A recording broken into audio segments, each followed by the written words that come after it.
Juan, capítulo 4, vamos a leer los 7 primeros versículos, pero vamos a hablar un poquito más de los 7. Dice así, en el nombre del Señor Jesús: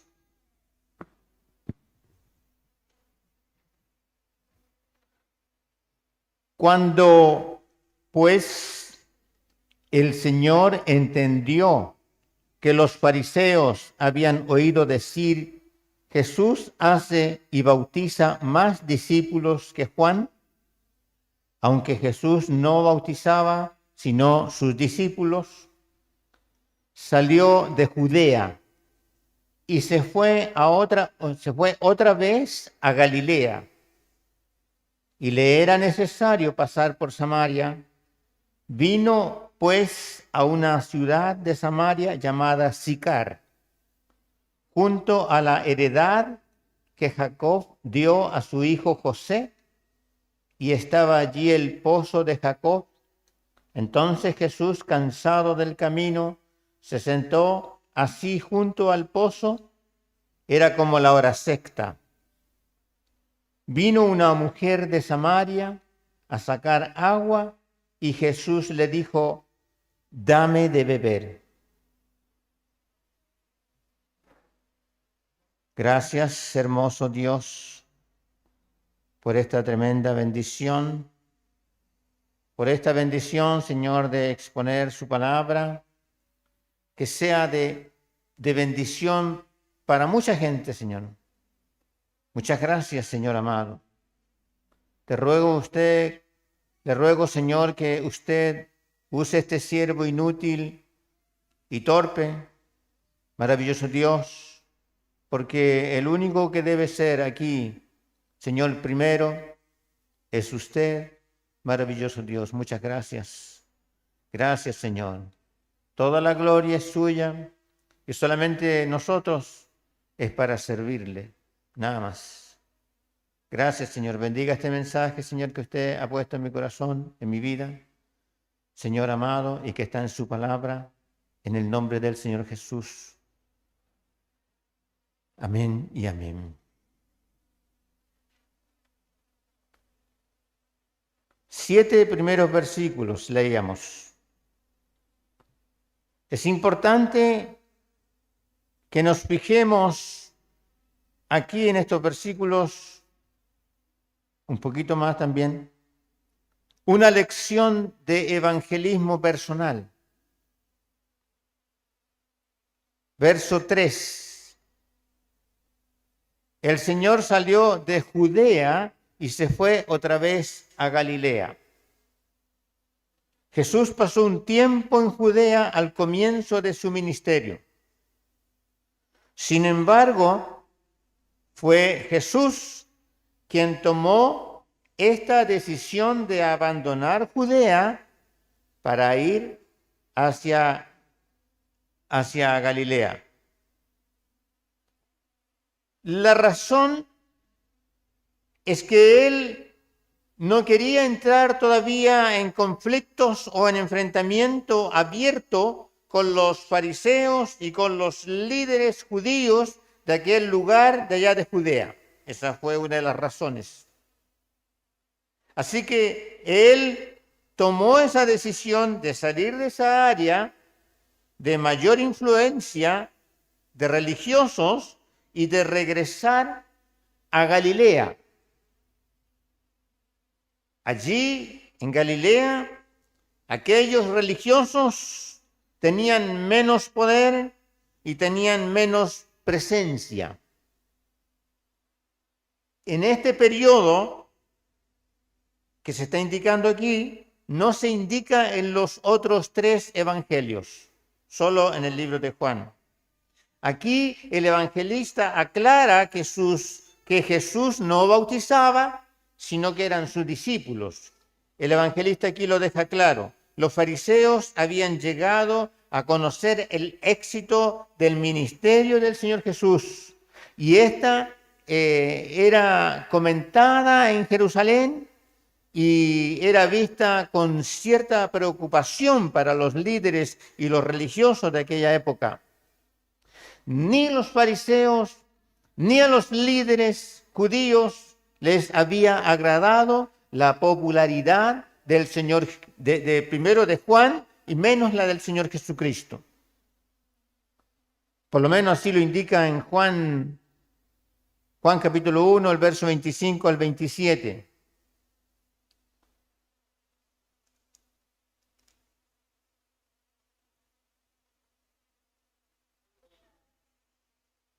Dice, y le preguntaron y le dijeron, ¿por qué pues bautizas si tú no eres el Cristo, ni Elías, ni el profeta? Juan le respondió diciendo, yo bautizo con agua, mas en medio de vosotros, de ustedes, está uno a quien vosotros no conocéis, refiriéndose al Señor. Este es el que viene después de mí, el que es antes de mí, del cual yo no soy digno de desatar la correa del calzado. Por lo tanto, esta popularidad que tenía Juan, que los religiosos no lo soportaban, menos iban a soportar el ministerio del Señor Jesucristo.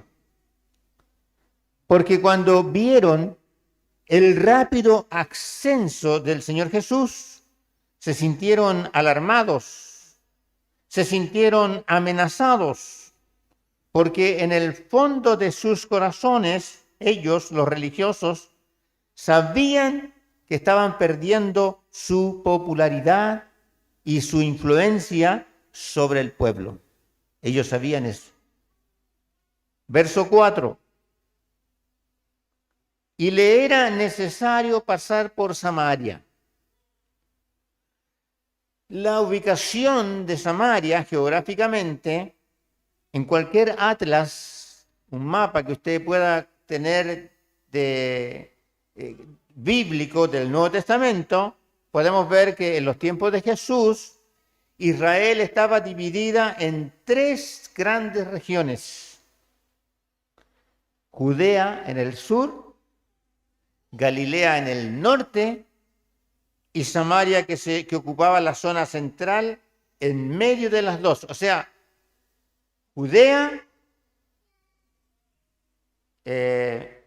Galilea y Samaria al medio, al centro. Por eso que dice, le era necesario. Veamos por qué era necesario cruzar por Samaria. Aquí se reflejaban las diferencias culturales, religiosas que había entre judíos, entre samaritanos y los galileos. Aquí se reflejaba esto. Los samaritanos eran una mezcla de judíos con personas de otras nacionalidades. ¿Y cómo se formó este pueblo de los samaritanos? Esto no se lo voy a leer, pero le voy a dar la cita, si quiere lo anota. Segunda de Reyes, capítulo 17, del verso 24 al 41, un poco largo, extenso, por eso no se lo voy a leer, pero se lo voy a explicar así resumiendo. El rey de Asiria de aquel tiempo conquistó el reino del norte de Israel y transportó a la mayoría de aquellos judíos a tierras desconocidas, a tierras lejanas, tierras que él había dominado por otros medios. Entonces, estos judíos que los llevó a otras tierras, pobló las ciudades de Samaria con gente de esos pueblos. Entonces hubo una mezcla allí de pueblos. Con el tiempo se produjo esta mezcla racial, pero también se produjo este problema religioso. Entonces, de ahí que nacieron los judíos. Aquí está una indicación de por qué no se trataban entre sí. Juan 4:9 dice que judíos y samaritanos no se trataban entre sí. Esta era una de las razones por las que no estaba esa convivencia así. Había un odio arraigado en los corazones de ambas partes. Era un odio. Tal era esto que cuando los judíos querían cruzar a otro lugar, ellos tenían que hacer una cosa, pero que no estaba nada que ver, ahí lo vamos a ver. Entonces, era tal esa molestia que tenían entre ellos, era tal el odio que tenían entre ellos, que cuando quisieron insultar al Señor Jesucristo, Juan 8:48, le dijeron que era samaritano y que tenía demonio. Mire, sarcásticamente le dijeron, tú eres un samaritano. Era como el insulto para los judíos. Y como era de esperar, tampoco los samaritanos recibían a los judíos cuando pasaban por su territorio. Este mensaje se llama La mujer samaritana. No se lo había dicho. Era un odio que estaba entre ambos pueblos, ambas partes. Y como era de esperar esto, en una ocasión Jesús envió a algunos de sus discípulos a una aldea de Samaria y los samaritanos no quisieron recibirlos. Fíjese, porque su aspecto era como de ir a Jerusalén, allá. A lo que los discípulos en un momento le dijeron al Señor, Lucas 9, 51, 56, este sí lo vamos a leer. Le dijeron al Señor que cayera fuego del cielo sobre ellos, que los consumiera, porque no los habían tratado los samaritanos.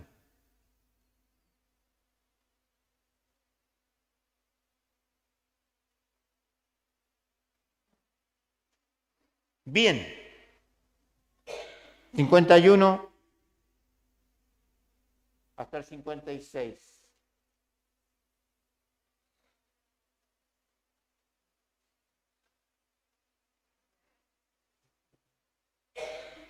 Cuando se cumplió el tiempo en que él había de ser recibido arriba, afirmó su rostro para ir a Jerusalén y envió mensajeros delante de él, los cuales fueron y entraron en una aldea de los samaritanos para hacerle preparativos. Mas no le recibieron, porque su aspecto era como de ir a Jerusalén. Viendo esto, sus discípulos, Jacobo y Juan, dijeron, Señor, ¿quieres que mandemos que descienda fuego del cielo como lo hizo Elías y los consuma? O sea que ellos se sentían con esa autoridad de hacer esa petición. Entonces Jesús, volviéndose él, los reprendió diciendo, vosotros no sabéis de qué espíritu sois, porque el Hijo del Hombre no ha venido para perder las almas de los hombres, sino para salvarlas. Y se fueron a otra aldea. Ellos tenían como esa seguridad de como para hacer esa petición, de que sí, el Señor les iba a responder. ¿Qué petición, no? Una aldea completa, ellos diciendo, ¿quieres que pidamos fuego? Había tensión, una tensión en la relación cuando los judíos querían viajar de Judea a Galilea. Había una tensión allí.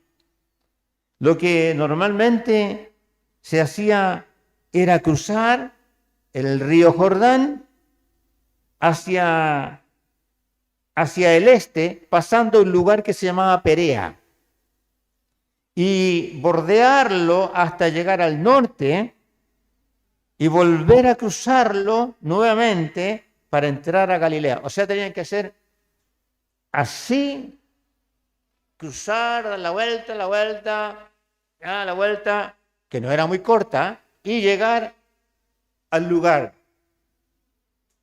No era un camino muy corto. Pero así ellos, cualquiera de los dos bandos, Judea o los galileos, ellos evitaban problemas. Al evitar de pasar por Samaria, esto evitaba problemas y situaciones desagradables a ellos. Y Jesús en su viaje de Judea a Galilea consideró que le era necesario pasar por Samaria. O sea, no se dio esa vuelta que se daban todos. ¿Cuál era la razón de ello? ¿Por qué no cruzó el Jordán como lo hacían los otros judíos? Veamos. ¿Por qué le era necesario atravesar por Samaria? O sea, él cruzó directo, pasó por Samaria. La necesidad está expresada aquí, en capítulo 4. Estaba revolucionada con una misión, estaba relacionada con una misión divina para Samaria, particularmente con una mujer que lo necesitaba. Tal como usted, mi querida persona que está detrás de esa pantalla, también necesita a Jesucristo en su vida, en su corazón. Tal como cada uno de nosotros que estamos aquí, necesitamos a Cristo. Pero mire, cuando hablemos de la mujer samaritana, colóquese usted en ese lugar y verá que usted también necesita a Cristo en su vida como cada uno de nosotros. El Señor llegó a esta ciudad de Samaria llamada Sicar. Verso 6. Jesús, cansado del camino, se sentó junto al pozo. El hecho parece que estaba muy cansado, más cansado que sus discípulos. Eso da la impresión. Que estaba más cansado que sus discípulos porque él se quedó a descansar mientras que ellos iban hasta la ciudad para comprar comida. Pensemos en el esfuerzo espiritual de enseñar, de sanar, de restaurar, todas estas cosas que hacía el Señor. Le producía un agotamiento que no sentían los discípulos porque ellos solo eran observadores. Hoy día hay muchos observadores, tanto en las iglesias como fuera de las iglesias. Hay muchos hoy día. Con esto, el evangelista aquí nos hace notar que su naturaleza era real, humana. Es interesante que el Evangelio de Juan enfatiza tantas veces la divinidad del Hijo. El evangelista se detiene aquí constantemente para mostrarnos sus reacciones humanas. Por ejemplo, Juan 11:35 dice, Jesús lloró ante la tumba de su amigo Lázaro. Juan 12:27, su alma se turbó. Turbar aquí el diccionario dice inquietar, molestar. Se turbó ante la inminencia de la cruz. Juan 13:21, su espíritu se conmovió ante la traición de uno de sus apóstoles. Hoy día el Señor sigue teniendo traidores. Juan 19:28, tuvo sed. O sea, todo esto nos muestra que Él, siendo Dios y habiendo tomado esta forma humana, siendo humano, 100% Dios, 100% hombre, Él tuvo estas necesidades en su cuerpo, porque también se agotó, también se cansó, necesitaba descansar. Dice que se sentó junto al pozo, se sentó, estaba cansado. Bien, o sea que Él pasó las necesidades que pasamos nosotros. Observe este detalle importante. Jesús envió a sus discípulos a comprar algo de comer a la ciudad. Fíjese, y esto no tiene nada de extraordinario.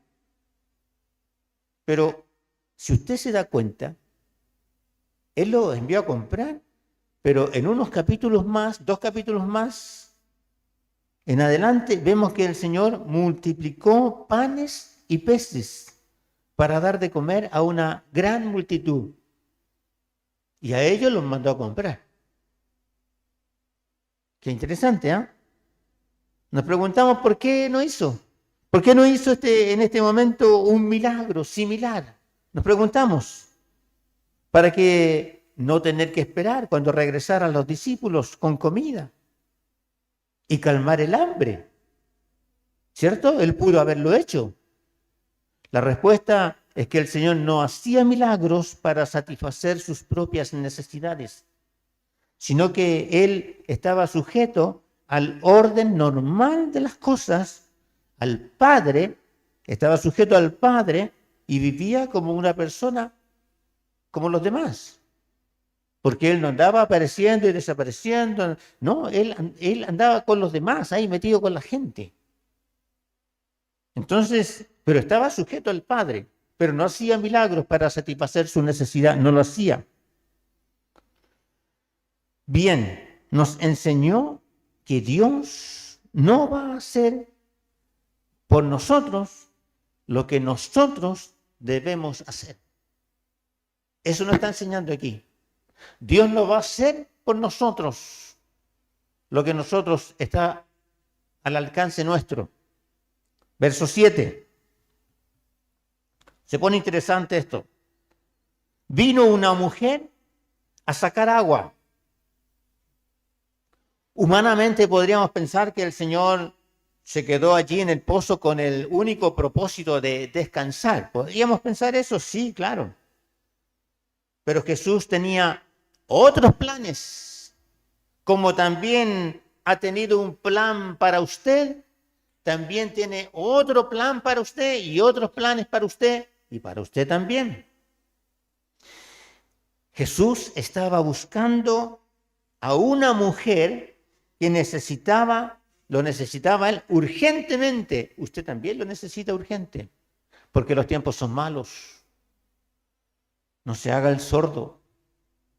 Los tiempos son malos y en la omnipresencia, Dios o Cristo sabía que aquella mujer llegaría a sacar agua de este pozo a esa hora.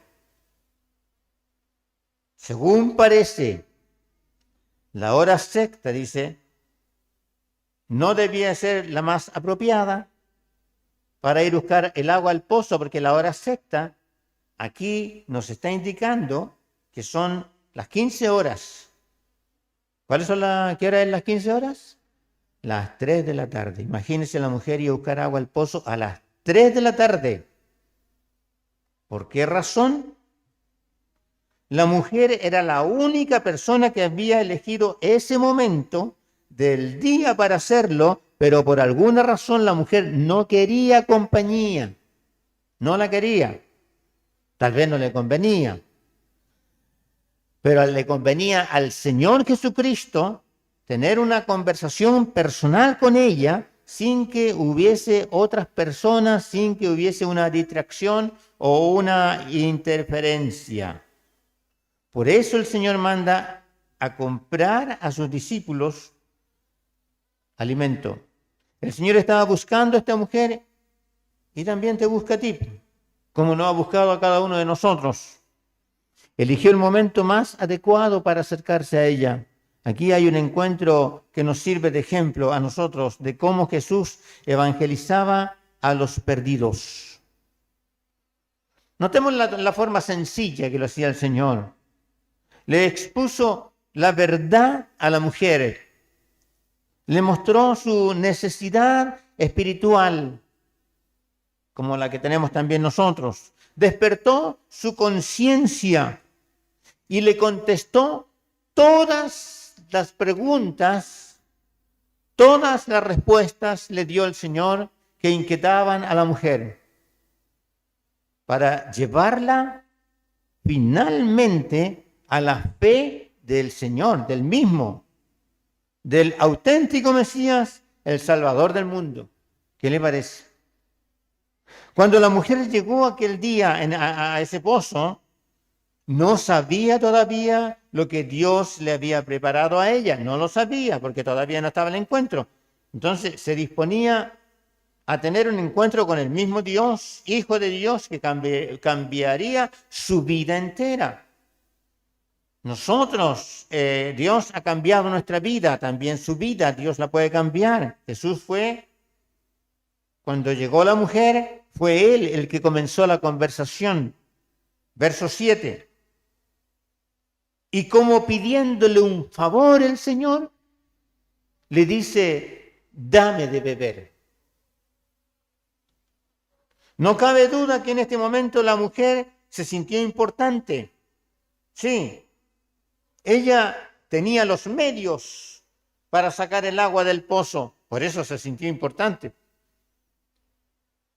Es notable observar cómo Jesús se acercaba al hombre o a la mujer con toda humildad bajo esta débil apariencia humana. No buscaba el Señor impresionar a las personas, jamás ha hecho eso. Nunca ha impresionado a nadie mostrando su poder, su gloria. Así que para poder acercarse a alguna persona. Ahora bien, Jesús había pedido agua a la mujer, pero ¿querría la mujer verdaderamente dar de beber agua a un desconocido judío? ¿Querría ella hacer eso? Verso 9. Entonces ella, como se sintió importante, tenía los medios, tenía el balde, tenía la cuerda, tenía todo. Entonces ahora ella le dice, ¿cómo tú, siendo judío, escuche la expresión, ¿eh? ¿Cómo tú siendo judío me pides a mí de beber, que soy mujer samaritana? Le dijo que era mujer. ¿Lo sabía el Señor o no? Aquí la mujer percibe inmediatamente la desconfianza reinante entre judíos y samaritanos. A esto hay que añadir la diferencia de sexo, porque la samaritana dejó claro que ella era mujer, como que el Señor no lo sabía. A mí, yo, mujer samaritana, me pides, y esto, como si no fuera suficiente, Jesús se saltó las reglas sociales de aquella cultura en ese tiempo, que prohibían que un rabino, ¿era rabino el Señor o no? Amén. Que un rabino judío pidiera algo a una mujer, eso estaba prohibido. Pero Cristo no reconoció las divisiones y las enemistades, porque ellos estaban enemistados, que hubiera tenido entre el origen, la raza, la religión, el sexo o cualquier otro aspecto. El Señor no tomó esa división, no reconoció esas divisiones. Más por la razón es que todos los seres humanos, tanto los samaritanos como los judíos, los galileos, los chilenos, nosotros que estamos sentados aquí, todos necesitamos de salvación por igual. Por igual. Verso 9. Judíos y samaritanos no se trataban entre sí. Cristo trató esto con todos ellos. Por lo tanto, la mujer percibió que este judío que estaba al frente de ella no era como los demás. La mujer lo percibió. Era diferente. Él, Jesús, sí estaba dispuesto a acercarse a los odiados y menospreciados samaritanos, a tener un trato con ellos, de todas formas.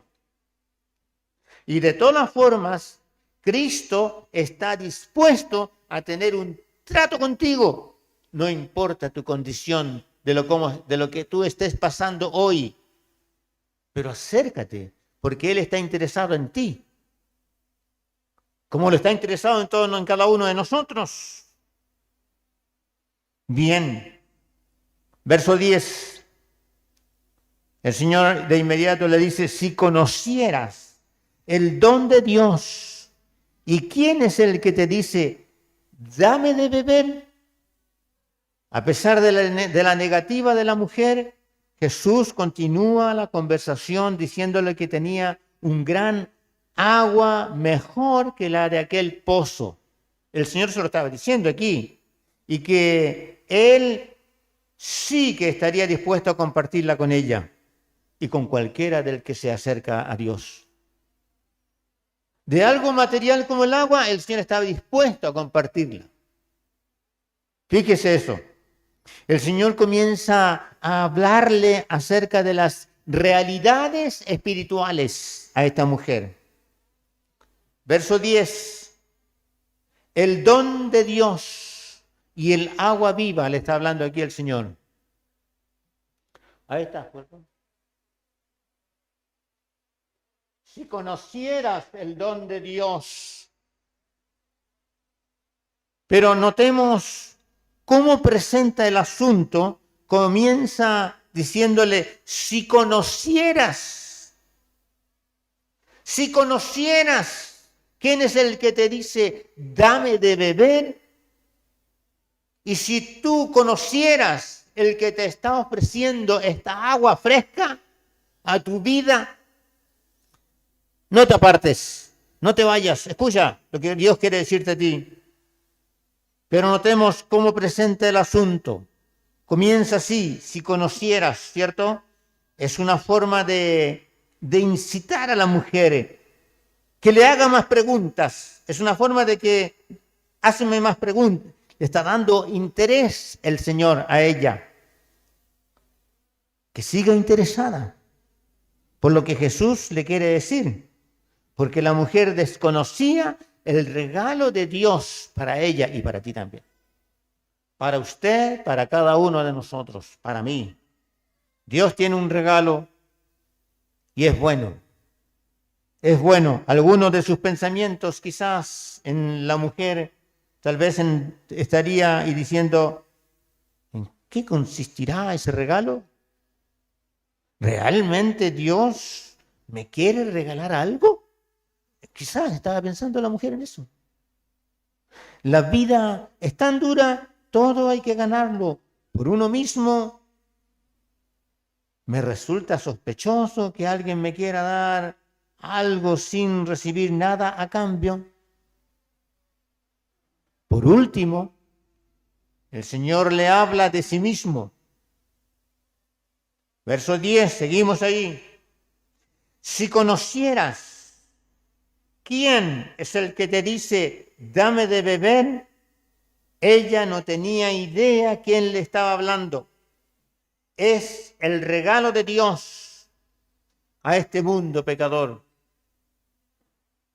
Ese es el más grande de los regalos que Dios nos ha dado a este mundo pecador, porque de tal manera amó Dios a este mundo, al mundo, que ha dado a su Hijo unigénito, ha regalado a su Hijo unigénito para que todo aquel que en Él cree no se pierda, mas tenga vida eterna. Dios ha manifestado en Jesucristo, en la persona de Jesucristo, toda su gracia. Lo ha manifestado el Señor. Toda su misericordia, justicia, perdón, que es lo que nosotros los humanos, es la necesidad primicia que tenemos que suplir en Dios. Y santificación a favor de cada hombre. Y cuando se dice hombre, se dice mujer. El Señor está diciendo, si conocieras quién es el que te dice, tú le pedirías a Él y Él te dará agua viva. Hay un interés que el Señor ha puesto ahora en esta mujer, más grande, cada vez está creciendo. Cristo le estaba haciendo un ofrecimiento realmente importante a la mujer samaritana, que es también este ofrecimiento para cada uno de nosotros. Y a pesar de que ella se había negado a darle siquiera un poco de agua del pozo, todavía no le daba agua. Al considerar la actitud de la mujer, había una opinión de ella que era muy pobre. Si lo pensamos bien, así es constantemente cada ser humano. Busca escapar de Dios, pero no se puede. De alguna forma, de algún momento, aquel que quiere escapar de Dios se va a tener que presentar delante de Dios. Nos negamos a darle a Dios lo que por derecho le corresponde de nuestras vidas, nuestra vida. Pero aún así, Jesús sigue buscándonos, seguía buscando a la mujer samaritana, te sigue buscando a ti para ofrecerte el mejor de los regalos, precioso, el agua de vida. ¿En qué consiste el agua viva? El pozo de Jacob se llenaba con el agua de las lluvias que saturaban el terreno. Era una especie de cisterna, pero agua limpia. Pero en ningún caso se podrá comparar con el agua de un manantial que brota constantemente, fluyendo siempre agua fresca, de forma totalmente gratuita para todos los hombres. Solo aquellos que la piden podrán apropiarse de esta agua. Porque aquel que no tiene interés no la va a tener. Verso 11. Hoy día hay muchos que no tienen interés porque no quieren llegar al Señor, porque no quieren que sus pecados sean descubiertos. Verso 11. La mujer le dijo: Señor, no tienes con qué sacarla. Evidentemente la mujer no comprendió el lenguaje espiritual que Jesús le estaba hablando, le estaba utilizando en ese momento. Ella ignoraba que aquel Jesús, que aquel judío con el que estaba hablando, ignoraba que era el Salvador del mundo. Lo ignoraba. Tampoco lograba entender la grandeza de la salvación que le estaba ofreciendo el Señor gratuitamente. Hay muchos hoy día también que no quieren recibirla. Más adelante será su lamento. Para ella, Jesús era un judío necesitado, cansado, con manos vacías, sediento. Eso era para ella. ¿Qué podría ofrecerle? Por el contrario, ella era una mujer autosuficiente. Ella tenía los recursos necesarios en ese momento para ayudarle a calmar la sed. Qué importante esto, ¿eh? Esto es importante, mire, la cuestión era esta. ¿Quién necesitaba a quién? ¿Jesús a la samaritana o la samaritana a Jesús? Hoy día esa pregunta también es para nosotros. ¿Quién necesita a quién? ¿Usted a Jesús o Jesús a usted? La mujer solo veía en Jesús a un viajero, a un desvalido, sin medios para sacar el agua del pozo y calmar aún su poca sed. Hoy muchos siguen rechazando creer en Cristo crucificado, vencido, porque así lo ven en la cruz, vencido, derrotado, que en sus últimos momentos de vida, allí en la cruz el Señor volvía a repetir en medio de una agonía la misma frase: tengo sed. Que se coincide con esto, pero acá está en vida y ahí estaba muriendo, tengo sed. No logran ver tras su humanidad. Se encontraba, no veían ver esto tras de esta humanidad. Ahí se encontraba el mismo Hijo de Dios. Ahí se encuentra el mismo Hijo de Dios que ofrece a esta humanidad sedienta el agua de vida, vida eterna. Hoy, igual que ayer, los hombres se sienten autosuficientes, creen que no necesitan a Dios. Eso creen. Y que en tal caso, si llegaran a creer en Él, muchos creen que le están haciendo un favor al Señor. ¿Es verdad o no? Aquí parece que la mujer estaba empezando a estaba percibiendo una autoridad en Jesús y quizás por eso adoptó esta actitud defensiva. Verso 12. ¿Acaso eres tú mayor que nuestro padre Jacob, que nos dio este pozo del cual bebieron él, sus hijos y sus ganados? ¿Eres tú mayor que nuestro padre Jacob? Qué pregunta tan interesante, ¿eh? ¿Quién se cree este joven judío para ofrecerme agua viva? ¿Quién se creerá?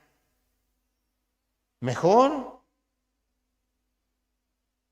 ¿Mejor que el agua que ofrece este pozo?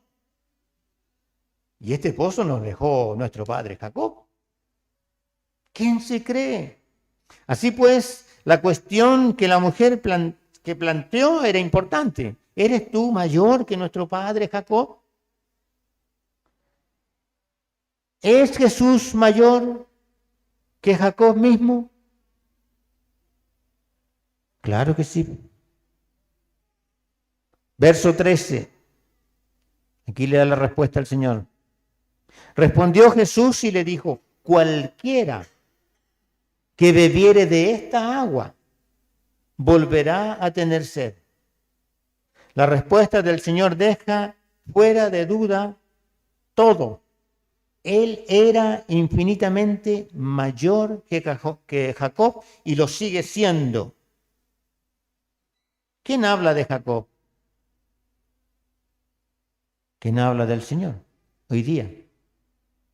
Lo primero que hace es mostrar a la mujer que el agua del pozo que Jacob les había dado no lograba calmar definitivamente la sed.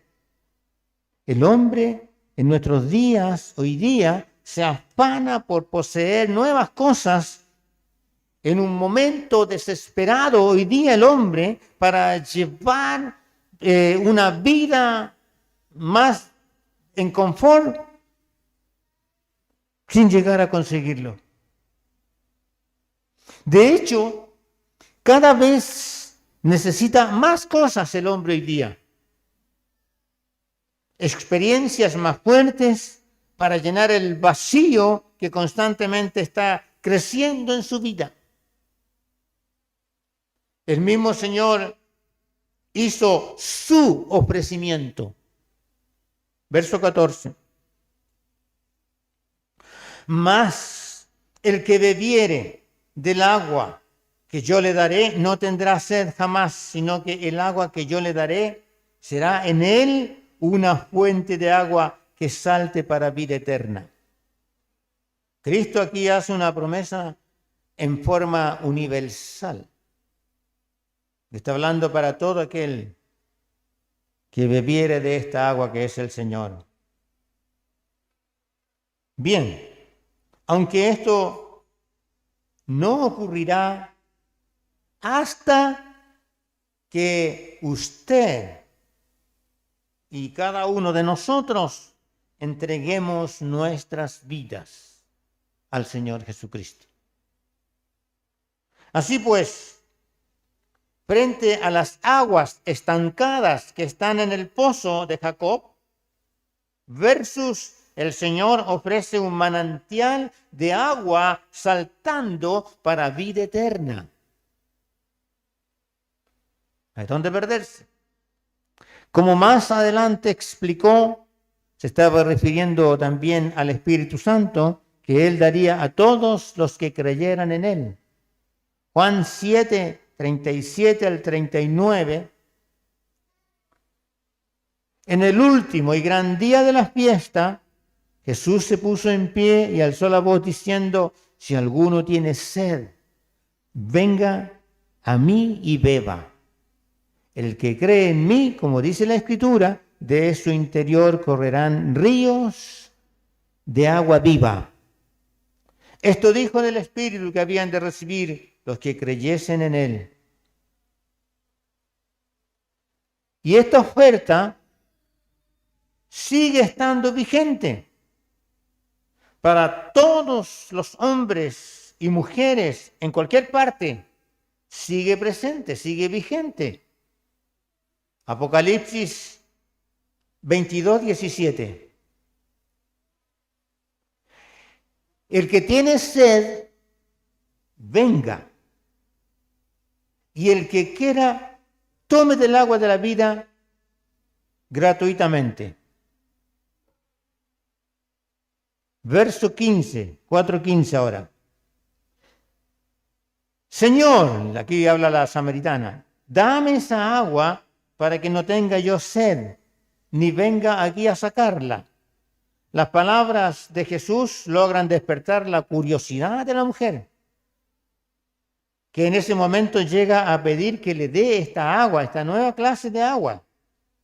Sin embargo, parece que no había escuchado las últimas palabras que el Señor le dijo en ese momento. Ella no dejaba de pensar en el agua física, pero Jesús se refería a verdades espirituales eternas. La tremenda diferencia. Ella pensaba en su propia comodidad al no tener que ir al pozo a sacar el agua cada día. Eso estaba pensando ella. Pero el Señor le estaba ofreciendo la vida eterna. La mujer samaritana es un buen ejemplo de las dificultades que el hombre natural hoy día tiene para entender la palabra. Hombre natural, estamos hablando de hombre sin Cristo. Ahora Jesús da un giro inesperado en la conversación que tiene con esta mujer y le dice, verso 16, le dice Jesús, ve, llama a tu marido y ven acá. Mire el giro que le hizo. ¿Qué necesidad tenía que viniera el esposo donde estaba con ella, o sea, que viniera el esposo con ella donde estaba el Señor para recibir el agua de vida? ¿Qué necesidad había ahí? En realidad, su marido no era en este sentido, puesto que ella pudo haber sido soltera, pudo haber sido viuda. Cada persona debe tener un encuentro personal con el Señor Jesús. Aquí el Señor es perfecto conocedor de la vida de aquella mujer, como también es perfecto conocedor de la vida de cada uno de nosotros. Llamó la atención algo que a ella le causaba tal vez un dolor, frustración especial, su fracaso matrimonial, su inmoralidad sexual, le llamó la atención. Evidente, toda la vida de esta mujer era como un libro abierto ante los ojos del Señor. Toda la vida de cada uno de nosotros somos libro abierto ante los ojos del Señor. Verso 17. Bueno, queda claro que no era necesario que viniera el esposo. El Señor le dijo, trae tu esposo. Era para sacar a luz una verdad. Y esta verdad está aquí. 17 dice, respondió la mujer y dijo, no tengo marido. Así, no tengo marido. Y el Señor le dice de una forma brusca y cortante. O sea, la mujer respondió brusca y cortante. No tengo marido. Parece que se había puesto en guardia la mujer. ¿Ah? No tener marido no era pecado. Como le dije, pudo haber estado soltera, viuda, pero no por eso tenía que haberse sentido acusada, ¿no es cierto? Y para sorpresa de aquella mujer, verso 17 y 18, Jesús le dijo, bien has dicho, no tengo marido porque 5 maridos has tenido. 5 maridos tenía la mujer. Y el que ahora tienes no es tu marido. Esto has dicho con verdad. El Señor le sacó eso. El Señor fue directo al asunto. No lo camufló, no lo adornó, le dijo directo. Solo quien reconoce estar enfermo va al médico. Lucas 5, 31, 32.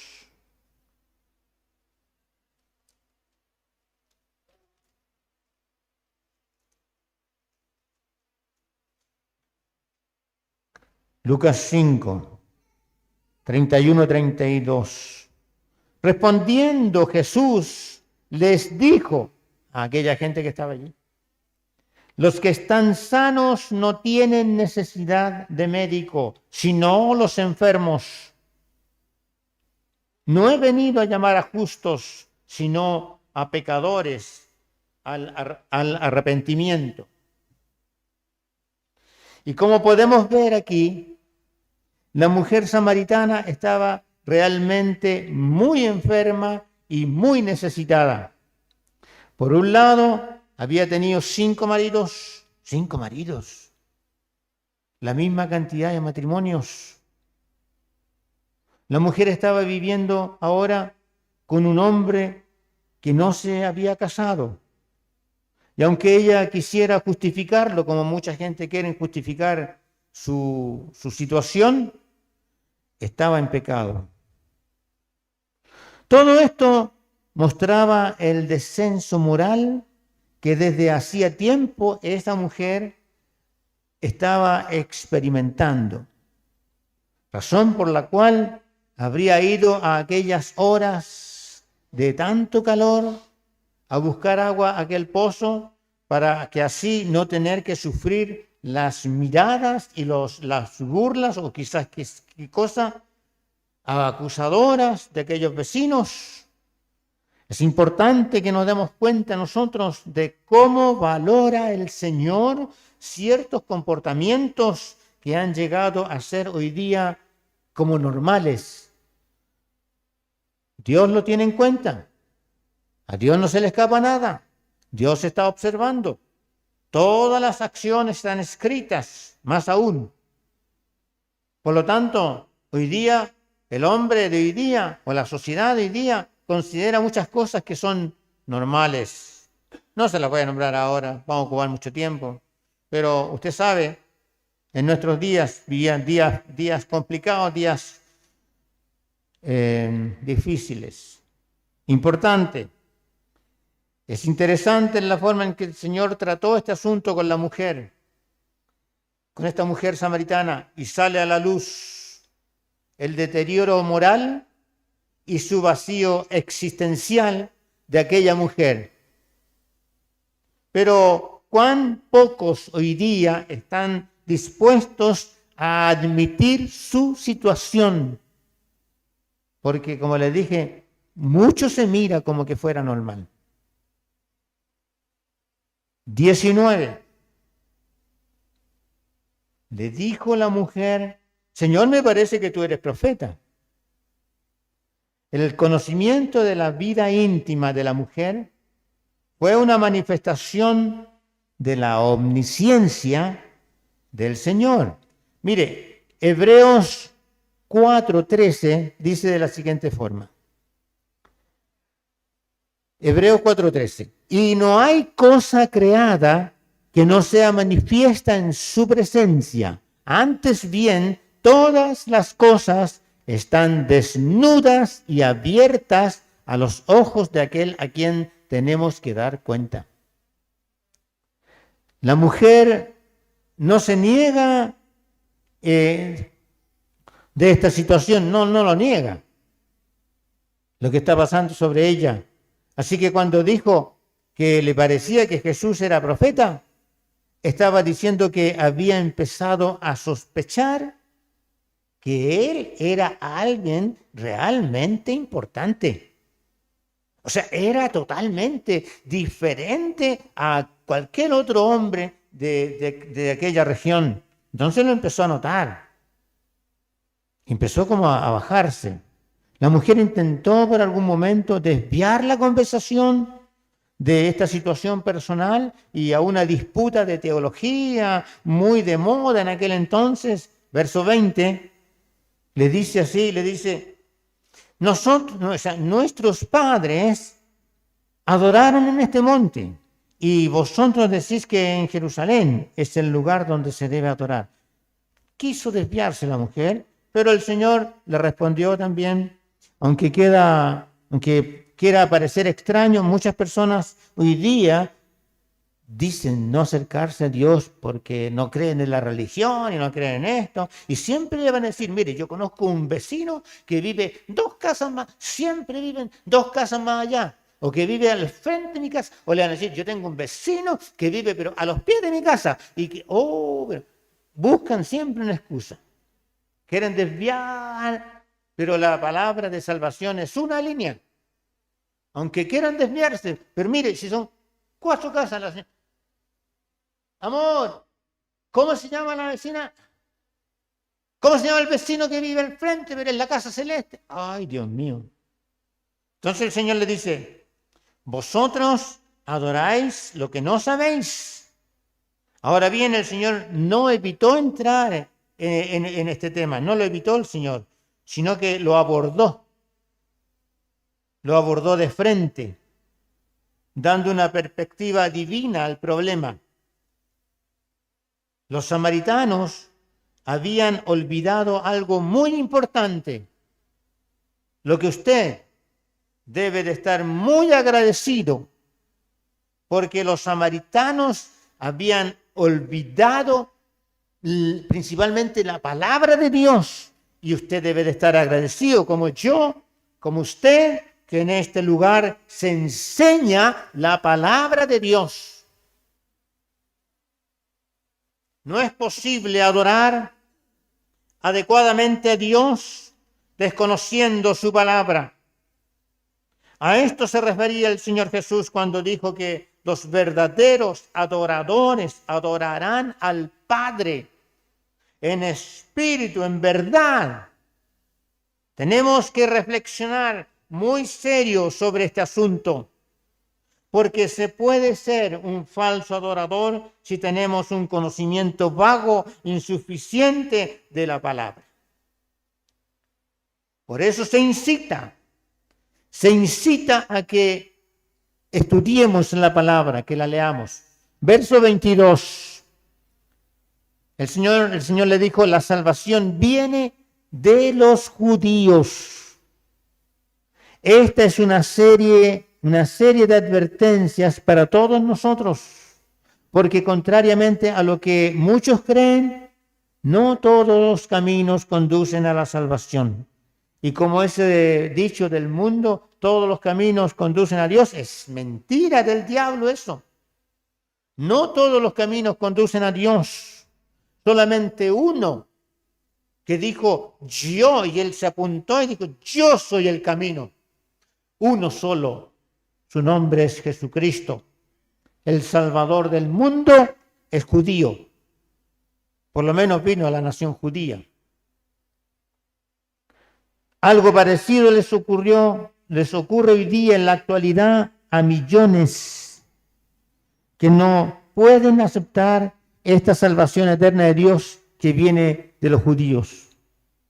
No lo pueden aceptar, no lo quieren aceptar, no hay caso, pero le están hablando de la salvación por muchos medios, no quieren. Pero usted y nosotros preocupémonos, hermanos amados, de estudiar su palabra, porque es una rica bendición. Verso 25. Le dijo la mujer, sé que ha de venir el Mesías.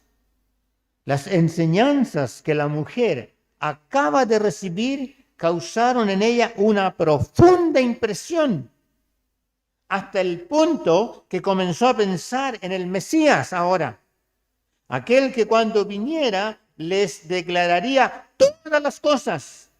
Algo en ella le estaba diciendo que aquel judío que estaba al frente de ella se había acercado a ella para pedirle agua junto al pozo de Jacob. Podía ser el Mesías que estaban esperando. Ahora en su mente, en su corazón, comenzó a establecer una conexión entre Jesús y el Mesías. Claro, sí, comenzó a colocar las piezas ahí, todas encajaban bien. Venid, ved, verso 29. Ved a un hombre que me ha dicho todo cuanto he hecho, dice la mujer. Y le hace la pregunta a la gente que está ahí en ese pueblo, dice, ¿no será este el Cristo?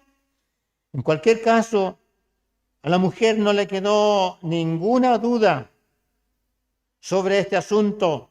Cuando Jesús miró, le declaró que él era el Mesías. Él le declaró a ella. Jesús le dijo, verso 26, Jesús le dijo, yo soy el que habla contigo.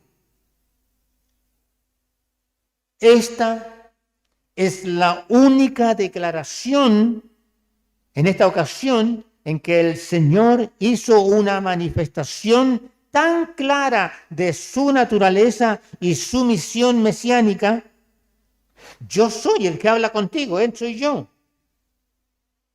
Y nos sorprende que eligiera para ello a una mujer samaritana, aquel pueblo despreciado, que eligiera a una mujer que para ello una mujer samaritana e inmoral, 5 matrimonios, vivía con uno que no era su esposo. Mire, fíjese, no se reveló a Nicodemo cuando tuvo esa conversación, tampoco los eruditos escribas, ni a los estrictos fariseos, fue una mujer samaritana. Es importante considerar la forma exacta de esta declaración. Jesús dijo, yo soy, yo. Entonces la mujer dejó su cántaro y fue a la ciudad. Y no le dio agua. ¿Se ha dado cuenta en ese detalle? No le dio agua nunca. En todo el relato nunca le pasó algo para que bebiera. Al principio el Señor le dijo, dame de beber. Qué interesante detalle. Mientras tanto la mujer desapareció rápidamente de la escena y se fue a la ciudad. Un detalle muy significativo. Al fin y al cabo, a pesar de la sed de Jesús y su petición, ella todavía no le había dado agua. No le dio agua. Nunca le pasó un vaso con agua. Ahora, cuando dejó el cántaro, está diciendo que sus bienes materiales había dejado de ser importante. Al principio ella fue importante, ella tenía los medios. Ahora dejó de ser importante como la persona de Jesús. Fue más importante y una evidencia importante, la semilla sembrada en ella, en esta mujer, por el Señor, estaba empezando a germinar. ¡Qué maravilla! Mire, repentinamente comenzó a compartir con los habitantes de su ciudad. Verso 29. Venid, ved a un hombre que me ha dicho todo cuanto he hecho. ¿No será este el Cristo? Era de esperar que no sería tomada muy en serio la mujer por sus conciudadanos, por su testimonio de vida que ella tenía. Sin embargo, ella adoptó la misma táctica que Felipe, usando antes con Natanael, cuando lo llamó, le dijo, ven y ve. Juan 1:46. Ven y ve. Bien, saltemos ahora. Verso 39. Muchos de los samaritanos de aquella ciudad creyeron en él, en el Señor Jesús, por la palabra de la mujer. El Señor había sembrado la palabra en la mujer samaritana. Ahora los apóstoles se tenían que preparar ahora para recoger el fruto de una multitud de samaritanos, de aquellos despreciados. Cuando usted va, habla, usted tiene que también prepararse para recoger el fruto de que lo que el Señor ha hecho a través de usted, de nosotros, en esa persona, que aquellos que llegaron a creer en el Señor por medio del testimonio de aquella mujer. Qué interesante. El Señor le habló a una mujer, la mujer le habló a un pueblo, a una aldea completa. La aldea completa se convirtió, y a nosotros que nos cuesta tanto de ganarnos una persona. Y esta mujer no tenía conocimiento del Señor. Tenía un asunto muy vago que estaba muy equivocado. Verso 42. Y decían a la mujer: ya no creemos solamente por tu dicho, le decían a la mujer, porque nosotros mismos hemos visto y sabemos. No cabe duda de que el testimonio de la mujer resultó muy impactante a todas las personas que le conocían en aquella vecindad. Entonces, aquella gente, al Señor Jesucristo, dice, le rogaron que se quedase con ellos. Algo que el Señor accedió. Y en su propio análisis llegaron a la conclusión de que Él era el Salvador del mundo, el Cristo. ¿Hasta qué punto estamos convencidos nosotros de que Él es el Salvador del mundo, el Cristo, el Mesías, para decirle a otro de que Él es el Señor? Al final del pasaje, todos los samaritanos estaban de acuerdo en que Jesús era el Salvador del mundo. Qué gran fruto tuvo el breve ministerio del Señor Jesucristo entre los samaritanos. Ahora entendemos por qué al Señor le era necesario pasar por Samaria. No ir a darse la tremenda vuelta, sino que le era necesario porque había un propósito divino para aquel lugar, y para nosotros Dios también tiene propósitos divinos. Hay gente conocida, hay gente del compañero de trabajo, hay vecinos, hay familias, hay amigos, hay siempre una persona a quien llevarle el mensaje. No se preocupe usted, ni yo tampoco, por el resultado, porque el crecimiento lo da el Señor. Pablo dijo por ahí, Apolos sembró, Pablo sembró o Apolo sembró, pero el crecimiento lo da el Señor. ¿Qué le parece? Quiero que lentamente se ponga de pie, porque estaba mucho rato sentado, ¿cierto? Quiero que vea el tremendo resultado por un mensaje tan sencillo, y usando las mismas palabras que el Señor ocupó en esta mujer. Nosotros lo podemos hacer así. No tenemos por qué tener palabras rebuscadas, un mensaje sencillo. Cuéntale lo que Dios ha hecho contigo. Cuéntale, háblale lo que Dios ha hecho contigo. Háblale de la sanidad que Dios hizo contigo. Háblale de ese cambio. Habla de ese trámite que era imposible para ti y Dios lo hizo. Háblale de ti, pero para el Señor. No lo llenes con testimonios personales. No, háblale las cosas que hace el Señor a través del testimonio. Cierra tus ojos, por favor. Dios hace cambios impresionantes. Dios hace cosas que para nosotros es imposible. Ahí atrás está mi hija, Solange. Ella tenía una displasia en sus caderas en 4 meses de vida. 4 centímetros para un bebé de 4 meses. Y a ella nos dijeron que iba a usar estos fierros. ¿Cómo se llaman? Esos fierros que usan, porque tenía un pie más corto. Y yo tengo esas radiografías, todavía las conservo. Ahí está. En que nosotros dijimos, no es cierto. Dios no quiere eso para nosotros. Y nos afirmamos en la promesa de Dios, de que Dios la va a sanar. Y Dios la sanó. Gracias, Señor. Usted hace cosas impresionantes, Señor. Grandes, increíbles a nuestro alcance, a nuestra altura. Dios, cosas que no están al alcance nuestro. Una mujer iba a buscar agua a las 3 de la tarde para evitar las miradas inquisidoras de esos vecinos. Y un rato más ella estaba predicando, Señor, su palabra. Una aldea completa se convirtió. Oh, Señor, eres bueno. Cuántas cosas has hecho con cada uno de nosotros y con cada uno de aquellos que están allí. Cuántas cosas, Señor, que yo creo que necesitaríamos mucho tiempo para hablar de lo que Dios ha hecho en nuestra vida.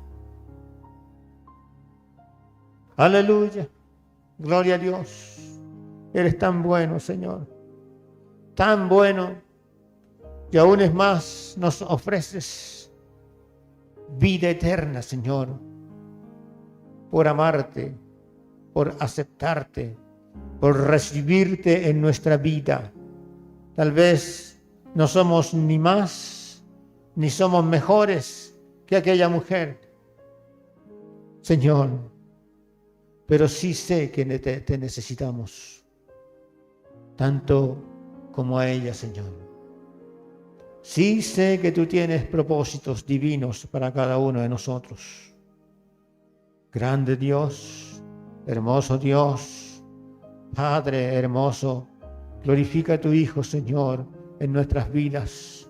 Espíritu Santo de Dios, Señor, abre nuestros ojos, nuestro entendimiento y coloca tus palabras, Señor, en nuestra boca para llevar tu palabra, tu mensaje. Una palabra que transforma y cambia vidas. Gracias en el nombre del Señor Jesús. Te bendecimos, te adoramos, eres maravilloso. Gracias, Señor. Cuánta experiencia hay que no sabemos, ni siquiera nos imaginamos de lo que usted ha hecho con cada uno de nuestros hermanos que están aquí mismo. Gracias, Señor, tu bendición para nuestras vidas. En el nombre del Señor Jesús, amén y amén.